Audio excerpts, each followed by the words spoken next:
Lab exam complete చేసి కూర్చున్నా అనమాట. ఆలోచించిన పాస్ అవుతున్నా కానీ ల్యాబ్ ఎగ్జామ్ రాసిన పాస్ 20కి 50.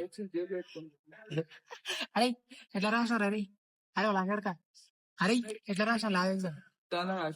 1 2 3 వాడేమో దాని పియానో అనుకుంటే ఏమో దానికి ఒకటే వస్తుంది అప్పటి నుంచి టికెట్ అని.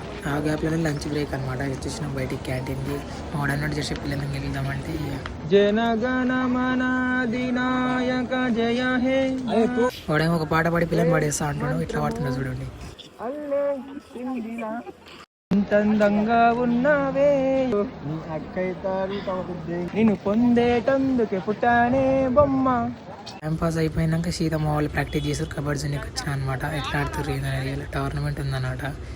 అది చూసి చేసినాక చూడండి నేను రైడింగ్ జస్ట్ అలా పిచ్చిండు. ఓ ఆల్ అవుట్ అనుకుంటావా. ఇంకా అది అయిపోయినాక క్లాస్లోకి వెళ్ళిపోయినాం అనమాట. ఇంకా నెక్స్ట్ ల్యాబ్ ఎగ్జామ్ అనమాట. వాడేమో చీటీలు పెట్టిండు. అందుకే వేస్తున్నాం సార్ పిలుస్తున్నాం. సరే సరే ఎలా వస్తుంది అంటుండు. Subscribe for next video.